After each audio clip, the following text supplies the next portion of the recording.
My name is Ryan, and this happened last summer. I live in a rural town where everything shuts down early. One diner. One gas station.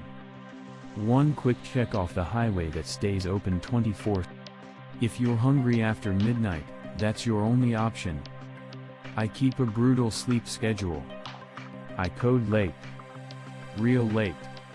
My brain doesn't even wake up until after midnight. So that quick check run at 2 in the morning wasn't unusual. I'd done it dozens of times before. Same drive. Same empty road. Same flickering lights. That night felt normal at first. Too normal. I pulled in and ordered a sandwich, then wandered the aisles while waiting. That's when I saw him. Sitting cross-legged on the floor at the end of the beverage aisle. Facing the refrigerator doors. Not browsing. Not reaching. Just staring. I actually walked past him at first, then stopped because my brain couldn't process what I'd just seen. No one sits like that in a gas station. Especially not at 2 in the morning. I doubled back to get a look at his face.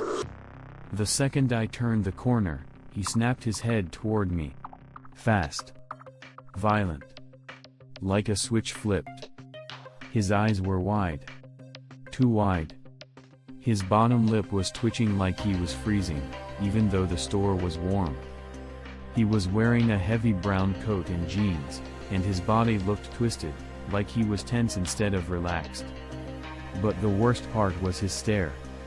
No emotion. No curiosity. Just dead, flat focus. We locked eyes for several seconds.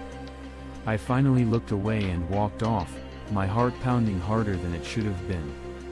When my food was ready, I grabbed it and left. I didn't see him again inside. But as I pulled out of the lot, I saw someone sprinting from the store. Full speed. Straight toward a pickup truck parked far from the lights. Brown coat. Same guy.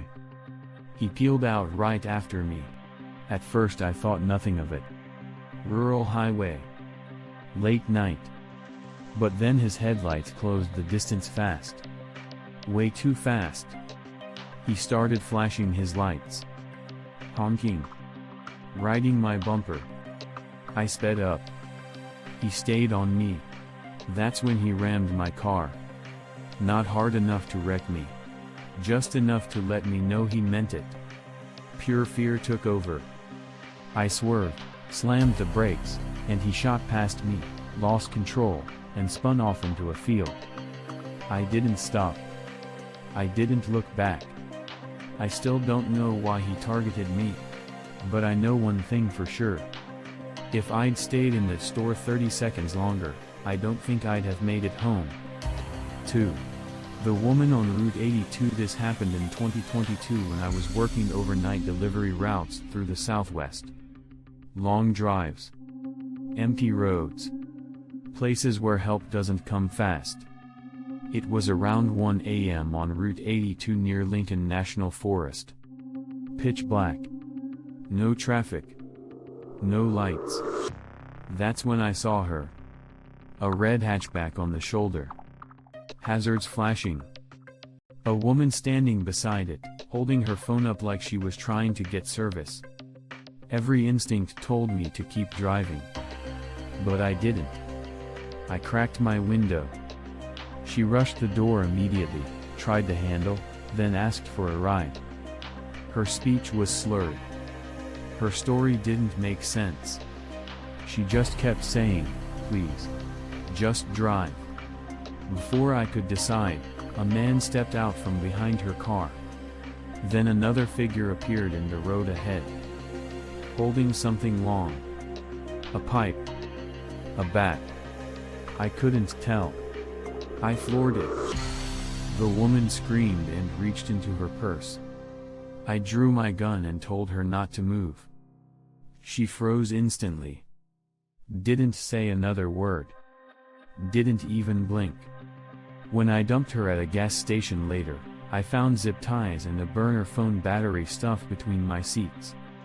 That wasn't a stranded motorist. That was a setup. 3. The bathroom that wouldn't empty 3 years ago. My husband and I were driving cross-country through Kansas. Middle of summer. Middle of nowhere. We stopped at a tiny gas station late at night so I could use the restroom.